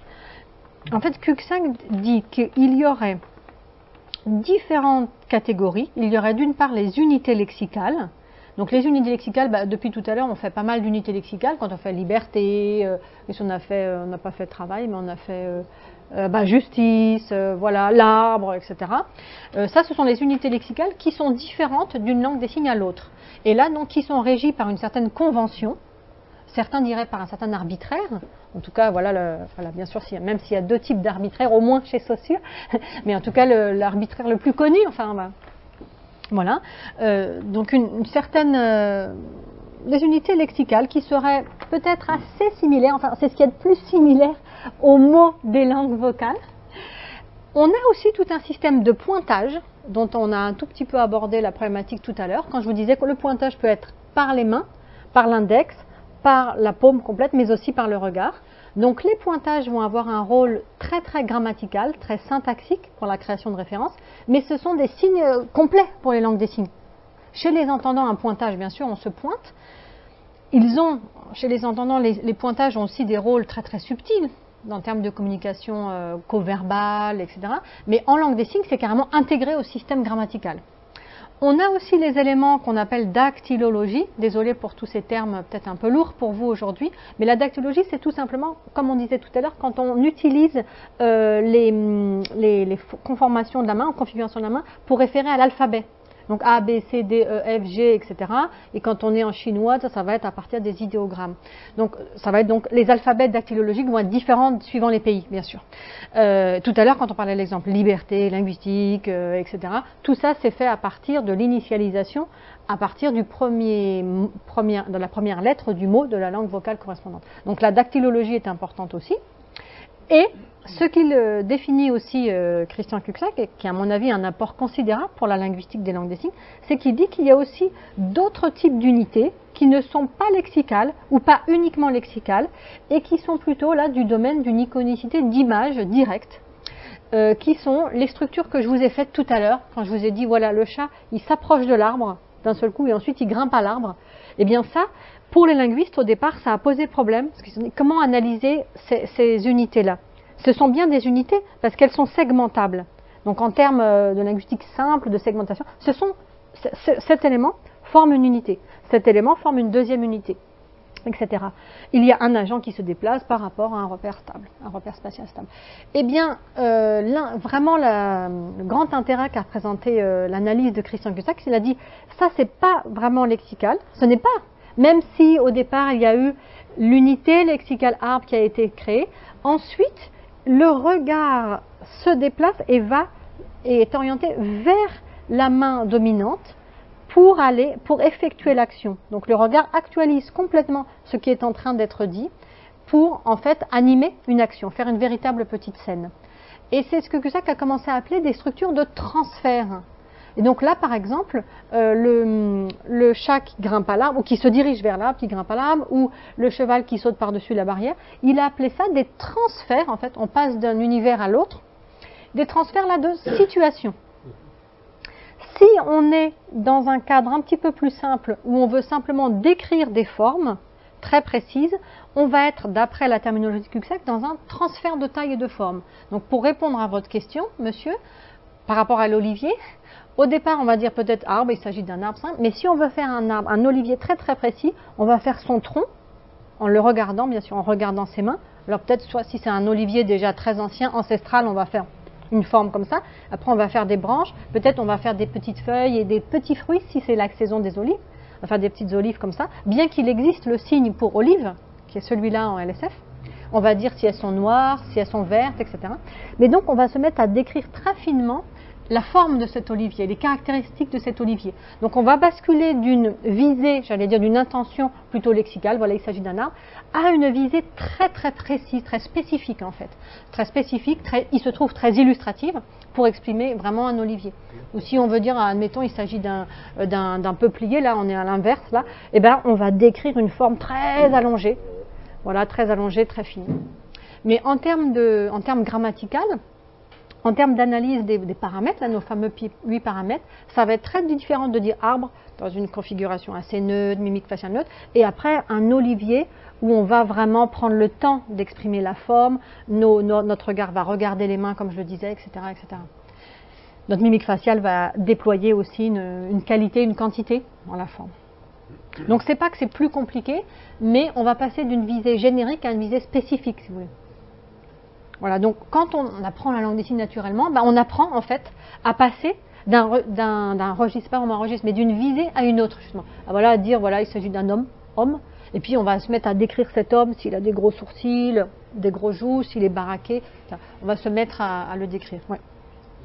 Pardon, est-ce que ça veut dire que ces unités lexicales là, elles ont quand même une différence très importante avec les unités lexicales des langues locales? C'est qu'elles sont quand même principalement des hyperonymes. Non, pas forcément. Arbre, alors là c'est un exemple, ouais, c'est un exemple, effectivement. Mais il ne faut pas généraliser en fait. C'est cet exemple-là, mais tu peux avoir des signes lexicaux extrêmement précis. Par exemple pour fruit, je donne un exemple, ce qui me vient, peut-être que c'est. Mais tu as à la fois le signe pour fruit, qui est en plus un peu simple, voire simpliste, puisque c'est le F que tu fais là. Voilà, fruit. Mais par contre, tu vas avoir tout l'éventail. Il n'y a pas de forme générale pour faire un fruit. Il y a exactement. une forme générale pour faire un arbre. mais il n'y a pas de forme générale pour Exactement. Exactement. Et donc après, bah, tu vas faire le fruit que tu veux. Donc, je sais pas, la fraise, la banane, la pomme, la poire, tout ce que tu veux. Non, mais ça veut dire qu'au plan cognitif, on va plutôt utiliser pour les unités lexicales, le terme d'hyperonie n'était pas très bon, mais c'est plutôt l'unité lexicale de niveau de base. C'est-à-dire le niveau, enfin, par opposition au niveau superordonné, au niveau subordonné, on va plutôt s'attacher au niveau de base, pour lequel il y a une image possible, mais pas non plus trop spécifique. Tout à fait. Si on est dans le vraiment très spécifique, en général, on bascule effectivement dans l'autre mode de production du sens, effectivement. Il y a quand même une sorte d'équilibre là d'un type d'unité qui est à un certain niveau. Oui. Oui, tout à fait. Progression, oui. Alors, par exemple, après si on a fruits, fraises, et après si on n'a pas, on utilise des métaphores, donc il y a... Tout à fait. Ouais. Cette question de l'hyperonymie et aussi du générique versus spécifique, même si c'est un peu différent, est vraiment intéressante et n'est pas homogène pour tous les champs lexicaux des langues des signes. Et les langues des signes d'ailleurs sont plus ou moins dotées d'une langue des signes à l'autre de vocabulaire plus ou moins spécifique, tu vois, de listes, hein, je veux dire, de vocabulaire plus ou moins spécifique. Et par exemple pour les fruits, moi j'ai pris cet exemple où il existe à la fois le signe lexical fruit et à la fois tous les signes lexicaux possibles pour les fruits connus en tout cas. Mais ce n'est pas le cas par exemple pour par exemple bijoux ou meubles, où là l'idée de bijoux de meubles va se faire par l'accumulation d'au moins 3 signes de cette classe-là. Pour bijoux, on va être, mince, il y a mon micro, on va être obligé de faire boucle d'oreille, collier, bague, etc. Et on fait ça. Pour meubles, c'est pareil. On va faire commode, chaise, etc. Alors que, oui, tout à fait. C'est parce qu'on n'a pas, parce que les concepts de bijoux et de meubles se situent sur un plan qui n'est pas le plan de la conceptualisation au niveau de base. Parce qu'il n'y a pas d'image mentale possible pour ce moyen. L'exemple de la comparaison entre fruits et arbres est intéressant parce que en fait, elle est intéressante, mais on n'est pas sur le même plan. Il faudrait comparer fruits à, par exemple, végétal à ce moment-là, arbre. Et en revanche, on va comparer arbre à banane, orange, etc. Où j'imagine que là, il y a une unité lexicale avec peut-être une forme, etc. Donc, on a l'impression comme ça, mais c'est une remarque en passant, que ce qui va déterminer les unités lexicales, c'est forcément leur possibilité de visualisation, c'est-à-dire que ça nous oriente du côté de ce niveau de base qui est le niveau le plus général pour lequel il y a encore une image mentale possible. Tout à fait, c'est vrai que souvent on fonctionne beaucoup par prototype. Alors, après on part dans d'autres champs de la recherche bien sûr quand on parle de la théorie des prototypes et tout ça, mais c'est vrai que la question du prototype en langue des signes est très très prégnante. Ou sans parler de prototype, la question de l'extraction de ce qui est très caractéristique, très saillant, et c'est là aussi dans certaines formes de l'humour aussi, ou de la caricature, où on va prendre ce qui est caractéristique et on va en faire le signe en fait. Ça va d'ailleurs souvent désigner, mais là je pars un peu trop loin, le signe de la personne. Vous savez qu'on est baptisé, chacun on a un signe propre, et souvent c'est à partir d'une caractéristique saillante, donc qui est plus ou moins humoristique ou respectueuse. Voilà. Et non, tout à fait, c'est un champ assez passionnant. Et donc justement, j'en arrive à dire, bon là je peux passer certains petits éléments, éventuellement quitte à y retourner un petit peu plus tard, mais j'en arrive à dire que dans cette conception, on considère en fait l'iconicité selon 3 types en fait. Vous avez, je pense, saisi même un petit peu depuis tout à l'heure, même à demi-mot, mais c'est vrai que même si là cette diapo est peut-être un petit peu simple, voire simpliste pour certains, mais l'iconicité dans les langues des signes du coup est flagrante, presque on pourrait dire même saute aux yeux, et c'est d'ailleurs peut-être pour cette raison qu'au départ elle a été écartée, parce qu'elle était trop flagrante. Et comme le disait Philippe tout à l'heure, dans les années 50 et 60, quand il y a eu la renaissance de la linguistique des langues des signes, on peut dire, la naissance ou la renaissance, on a vite voulu indiquer que les langues des signes étaient des langues comme les autres, étaient des langues du monde. Donc on a voulu écarté cette question de l'iconicité. Même si dès les années 70, il y a des très beaux ouvrages sur l'iconicité des langues des signes, notamment sur la côte ouest aux États-Unis. Mais la prise en compte et l'étude théorique de l'iconicité des langues des signes va intervenir plus tard. Et va intervenir, voilà, notamment par ce chercheur, donc Christian Cuxac en France, mais aussi d'autres chercheurs aux États-Unis, Wilcox, ou d'autres personnes plus récemment. Au départ, on s'intéresse à l'iconicité d'images, peut-être ce qui est le plus perceptivement flagrant, peut-être. Donc, bien sûr, il y a différentes définitions de l'iconicité d'image, j'en suis consciente, mais celle que retient Christian Cuxac, notamment dans un article que je cite de 93, mais dans bien d'autres, il dit que c'est l'existence d'un lien de ressemblance directe, plus ou moins étroit, entre le référent et le signe qui s'y rapporte. Vous voyez, donc déjà, il prend le signe dans son ensemble, composé du signifiant et du signifié, et le référent. Il n'est pas, lui, dans le rapport entre le lien qui existe entre le signifiant et les signifiés. Il est dans le signe dans son ensemble et le référent. Et cela, d'après Cuxac, cette iconicité d'image affecte avant tout ce qui va être considéré comme des unités de transfert, qui va être même, il va appeler aussi cela des structures de grande iconicité. C'est-à-dire le fait de décrire par exemple notre arbre, ou de décrire un meuble, cette bibliothèque par exemple extrêmement précise, de décrire un homme, une femme, d'écrire tout référent possible, de se mettre dans la peau de son personnage, ce qu'il appellera, je vous l'ai mis là, transfert personnel. Tout cela, toute cette incarnation finalement, en anglais on dit embodiment, mais pas seulement, cette incarnation, ça va refléter l'iconicité d'image. Il y a, je passe tout de suite à la fin, au bas de ma diapo, il y a aussi une iconicité qui a été un peu moins étudiée pour les langues des signes, et bien que extrêmement étudiée pour les langues vocales, l'iconicité diagrammatique.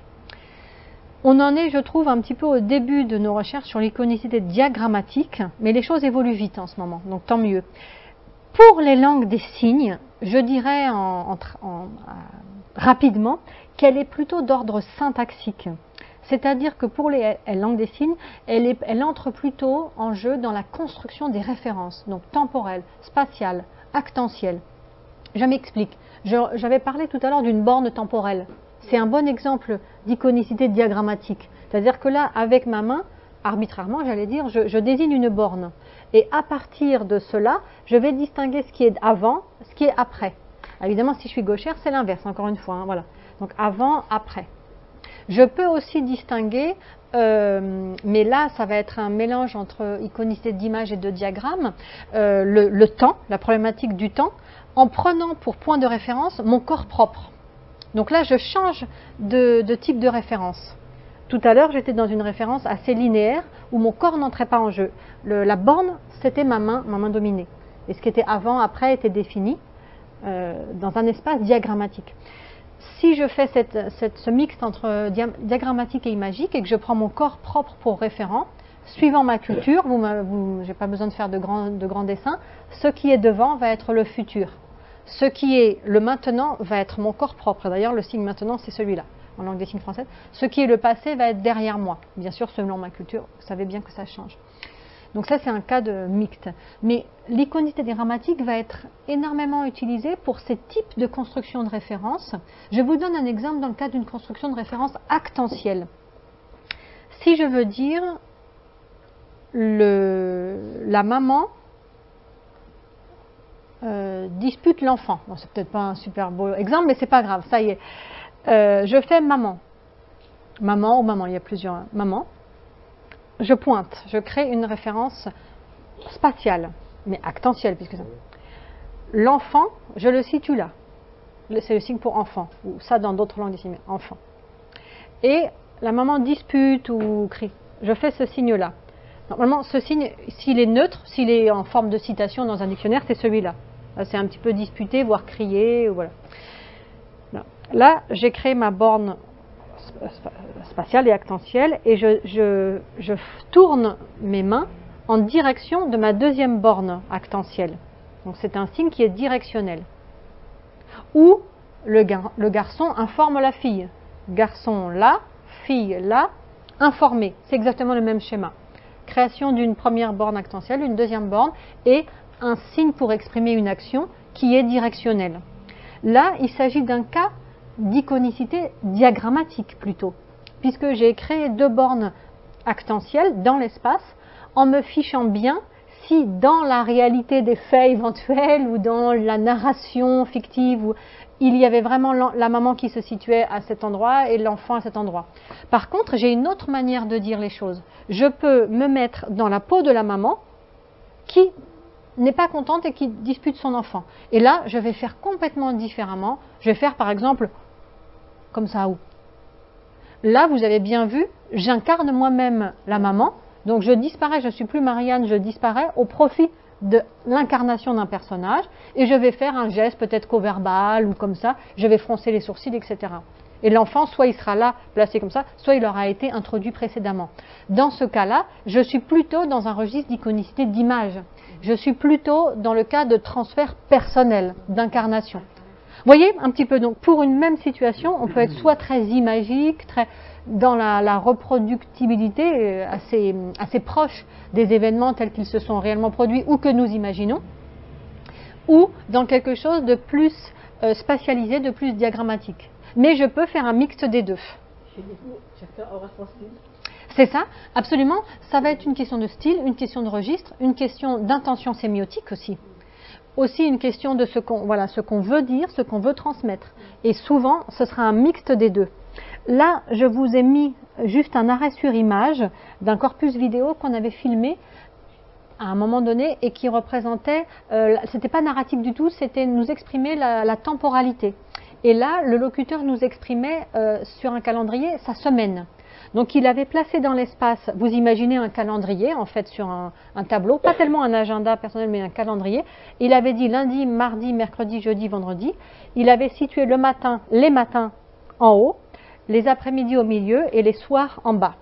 Et il expliquait qu'il enseignait, il avait plusieurs activités, il est toujours guide conférencier au musée des arts et métiers à Paris, mais aussi il enseigne la langue des signes en activité complémentaire. Et là, il nous expliquait par un double pointage qu'il enseignait la langue des signes le lundi matin à Paris 8, université, et le vendredi après-midi au CNAM. Donc il explique lundi matin, moi j'enseigne à Paris 8, et aussi vendredi après-midi, etc. Et entre-temps, je suis guide, visite, musée. Et à un moment, il reprend juste le double pointage comme ça. Donc c'est un cas pour nous d'une iconicité quand même diagrammatique, tu diagrammatises l'espace, mais quand même imagique, parce qu'elle reprend une sorte de calendrier, de planning visuel à 2 dimensions. Donc c'est un cas de composition, enfin, je veux dire d'utilisation simultanée de 2 types d'iconicité. On pourrait continuer les exemples comme ça. Et un 3e type d'iconicité qui découle en fait du premier, qui découle de l'iconicité d'image, c'est ce que Christian Cusack avait appelé iconicité dégénérée et qu'on peut appeler aussi une iconicité dormante ou latente. C'est une iconicité qui a été quand même pas mal étudiée chez les linguistes mais qui mériterait encore des approfondissements. C'est une iconicité en fait des signes, plutôt des signes lexicaux, mais dont on s'aperçoit que diachroniquement, cette iconicité a évolué et souvent au niveau en termes diachroniques a évolué et qu'à certains moments en synchronie par contre on a perdu les traits saillants, enfin on a perdu l'iconicité de ces signes-là. Donc c'est pour cela qu'on qualifie cette iconicité un petit peu de dégénérée ou dormante, parce que cette iconicité peut toujours être réactivée au profit d'une iconicité d'image qui serait revivifiée. Je vous donne un exemple, par exemple le signe livre. Bon là je ne sais pas si c'est le meilleur exemple parce qu'on voit quand même très bien l'iconicité. Mais même encore avec notre exemple d'arbre où on voit très bien une iconicité globale plutôt imagique à partir d'au moins 3 caractéristiques saillantes. Mais cette iconicité à la limite, peu importe si dans le discours elle est très présente, à ce moment T, au moment où je dis le signe, mais si ensuite je réactive l'iconicité par le regard, par le fait que j'utilise avec ma main dominante, j'introduis un agent, j'introduis un déplacement, etc. Là, de nouveau, on a le cas d'une iconicité d'image qui est réactivée. Donc l'idée intéressante qui est sous-jacente là-dedans, c'est que cette iconicité des signes lexicaux, elle est d'un degré très diverses, suivant les signes, et elle peut toujours être réactivée. C'est ça qui est l'idée intéressante et qui permet aussi de distinguer l'iconicité d'image qui est toujours à l'œuvre dans les structures de transfert. Dans les structures de transfert, soit de forme, soit de personnes, comme je vous l'ai dit, il faut qu'il y ait cette iconicité très forte pour que le message soit transmis. C'est une iconicité qui est nécessaire, j'allais dire, dans l'essence même de ces structures. Par contre, qu'un signe soit iconique, un signe lexical soit iconique ou pas, j'allais dire presque peu importe, parce qu'il est appris, comme dans les autres systèmes linguistiques, il est appris par la convention. L'enfant, il va apprendre, admettons, à dire lait. En langue des signes française, c'est ça, lait. C'est souvent un exemple qui est pris. Parce que le signe pour lait, en langue des signes française, il n'est plus tellement iconique. Mais évidemment, il vient de celui-là. Il vient des pieds de la vache qu'on trait. Évidemment, mais ça, faites-le, c'est difficile à faire articulatoirement. On se fait un peu mal au poignet, on lève les épaules, vous voyez, c'est difficile. Donc il y a une économie articulatoire qui est faite au fur et à mesure des générations, et on aboutit aujourd'hui à celui-là. Alors l'enfant, il apprend, ben lui, il s'en fiche, il est dans la convention, il apprend une langue, comme pour les langues vocales. L'enfant, il se fiche pas mal si on dit lait ou Z, ou vous savez très bien l'arbitraire du signe au sens simple, au sens le plus simple, au sens de convention. Eh bien, c'est pareil pour les signes, les unités lexicales. L'enfant, il se fiche pas mal que ça. Par contre, si on lui dit « Ah, mais tu sais, la vache, elle a des pieds, tout ça, puis voilà, elle fait mal. » Et puis, on peut la traire comme ça. Ah, voilà. Là, ça va lui donner une idée. Mais ça n'empêchera pas du tout d'apprendre si le signe n'est pas iconique. Il apprendra, mais il apprendra par d'autres voies, par la voie de la convention. S'il apprend comme ça, il apprendra par la voie plus de l'expérience perceptivo-pratique, de son expérience du corps, peut-être aussi s'il a la chance de voir une vache, de traire peut-être lui-même une vache, etc. Donc c'est d'ailleurs pour ça, je fais une parenthèse, que dans beaucoup de langues des signes, le signe pour lait est celui-là. Celui-là, c'est un peu étonnant. Et vous voyez, donc c'est un bon exemple d'iconicité qui aura évolué par des contraintes physiologiques, articulatoires, etc., mais qui est toujours présent aujourd'hui. Souvent, je crois que je vous ai mis un ou deux exemples. Voilà, sans être trop longue, parce que je veux avoir le temps de parler. Oui, il va falloir que j'accélère. Voilà, tout à fait. Donc, voilà, est-ce que c'est à peu près clair pour vous, ces trois types d'iconicité, même si je suis un petit peu rapide, et que, en fait, en discours, ces types d'iconicité vont s'entrelacer complètement. Suivant les visées, suivant l'intention sémiotique, suivant bien sûr la compétence du locuteur, naturellement. Mais ça c'est une autre question. Et du coup, j'en arrive au fait. Donc là, j'avais résumé sous forme de tableau, comme je vous le disais. C'est les types d'iconicité suivant les grands types de structures, mais en sachant que rien n'est complètement figé. Mais les structures, évidemment, du montré, du transfert relèvent plutôt de l'iconicité d'image. Les structures du lexique, du pointage relèvent bien sûr de l'iconicité plutôt diagrammatique. Et le lexique, on l'a dit, c'est à la fois une iconicité qui viendrait d'une iconicité d'image, mais qui serait plutôt dormante et qui pourrait être à tout moment réactivée.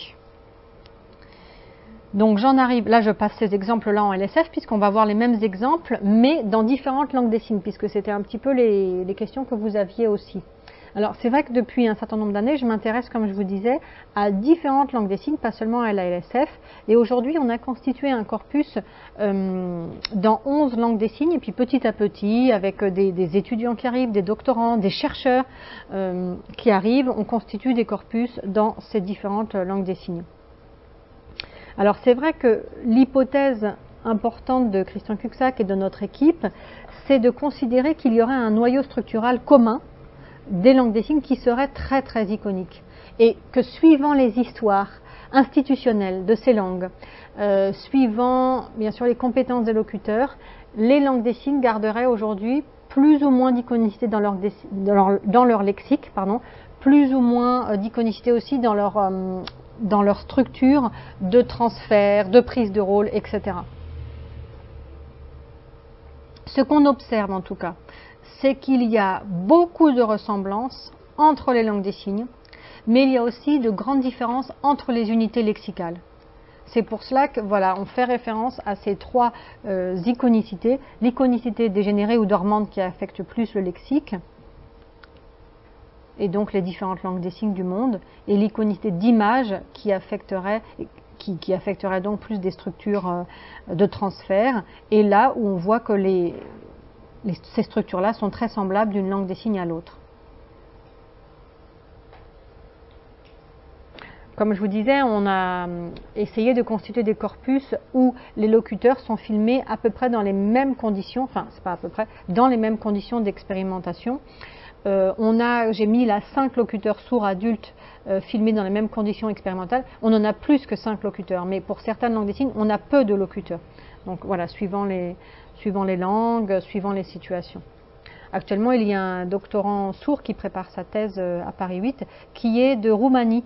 Sa langue maternelle est la langue des signes roumaine, mais il vit en France depuis un certain nombre d'années, donc il constitue un corpus, le premier corpus de langue des signes roumaine. C'est Robert Gavrilescu qui apparaît ici.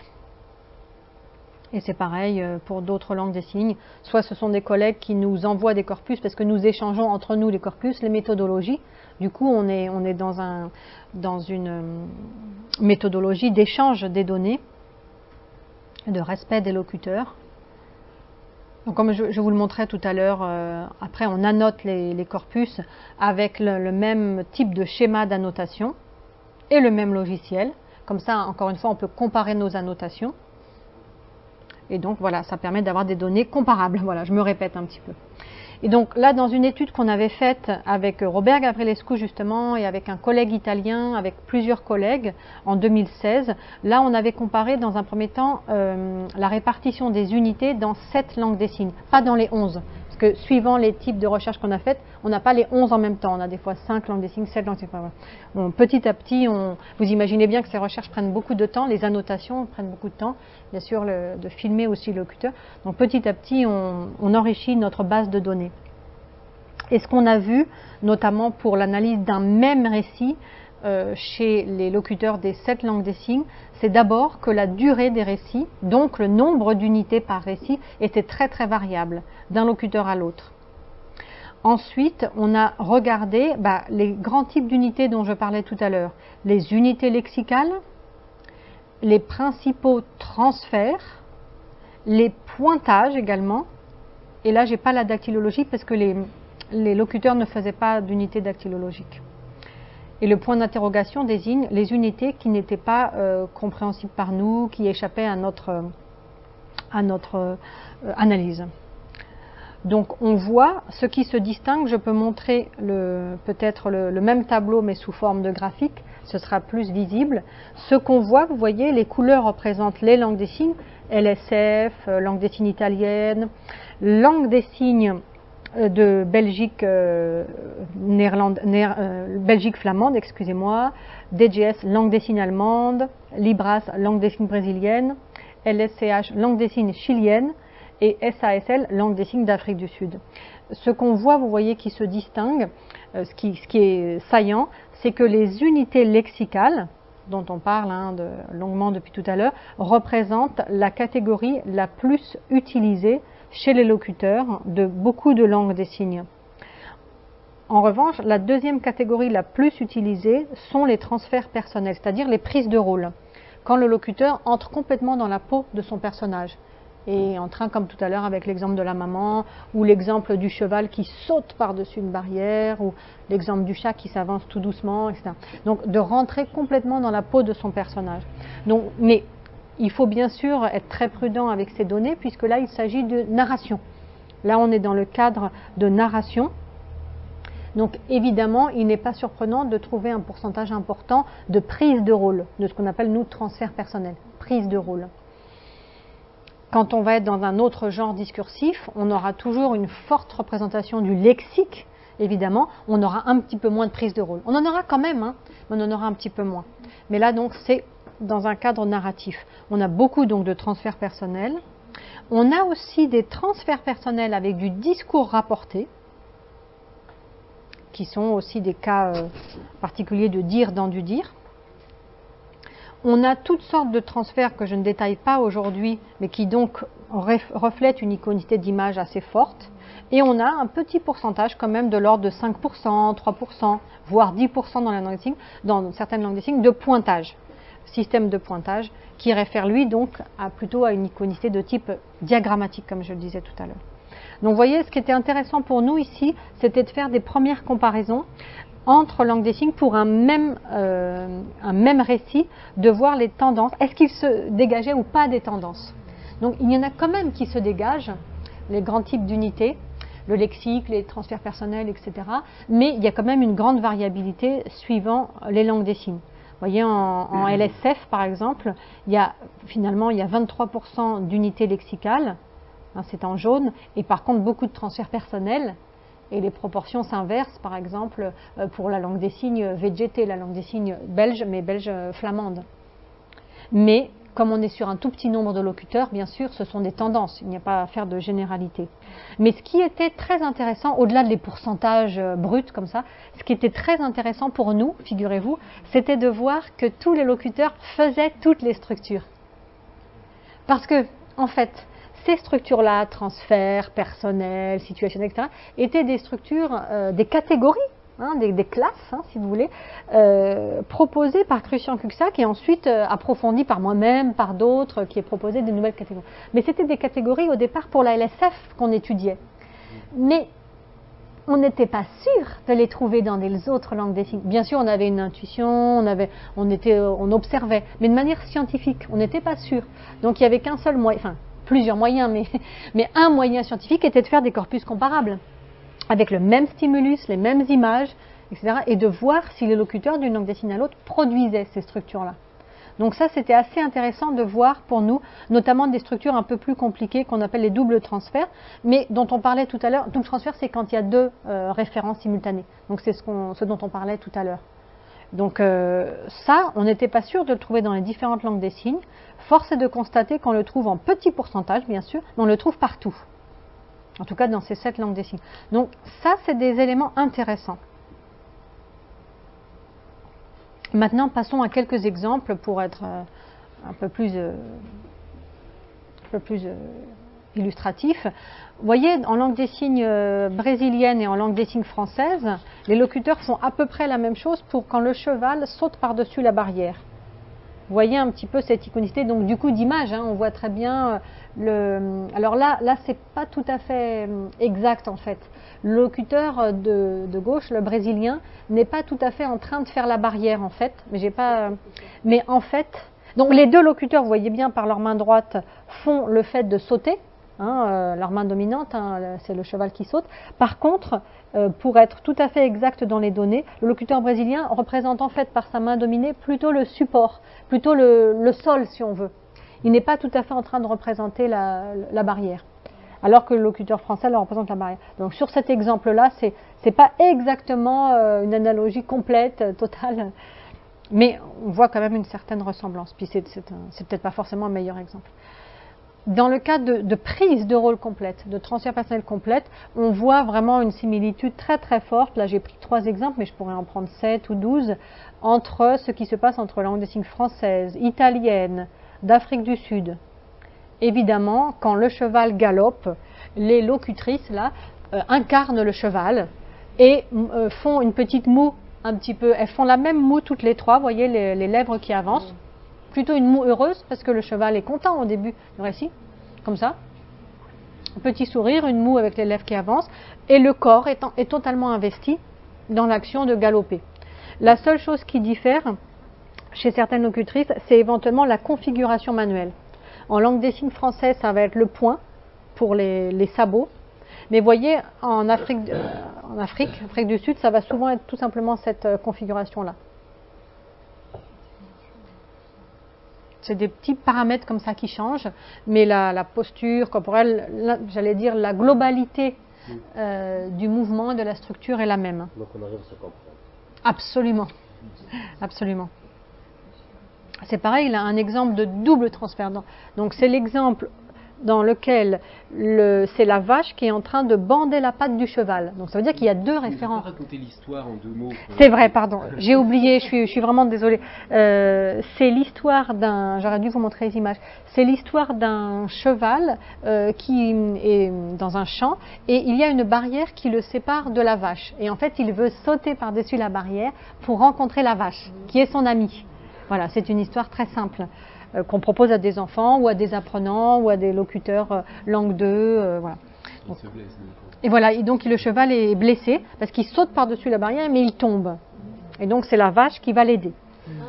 Voilà, la vache va l'aider, etc. C'est une petite histoire qui ne demande pas beaucoup de mémorisation. Donc c'est un petit stimulus assez sympathique qui est sans écrit, hein, ce sont seulement des dessins qu'on donne en général en début comme ça d'un corpus avant de passer éventuellement à d'autres types de stimuli.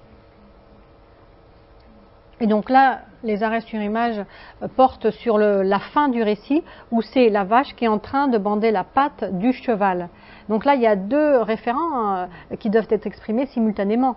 Donc là, on voit que les locuteurs expriment par leurs mains dominées la patte blessée du cheval par l'une de leurs mains, soit dans cette configuration-là, soit celle-ci.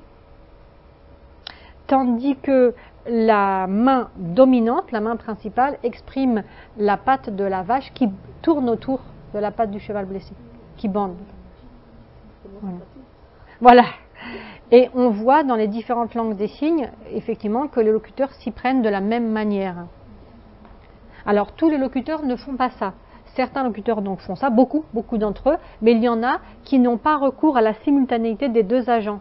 Ils préfèrent faire, donc le cheval est blessé comme ça, et il souffre, et la vache fait comme ça. Ils préfèrent être plutôt dans la séquentialité, donc utiliser finalement deux transferts personnels successifs. Là, ces locuteurs-là utilisent un double transfert, une structure simultanée, dont on parlait tout à l'heure. Mais vous voyez, quelles que soient les langues des signes, française, Afrique du Sud et roumaine, on a pu extraire ces types de structures. Pareil pour le discours rapporté. On a trouvé du discours rapporté dans toutes les langues des signes étudiées, alors même qu'il n'y avait pas, cette histoire est très simple, il n'y avait pas forcément à faire du discours rapporté, mais certains locuteurs ont préféré animer, rendre plus vivant leur discours et ajouter des petits dialogues entre les personnages.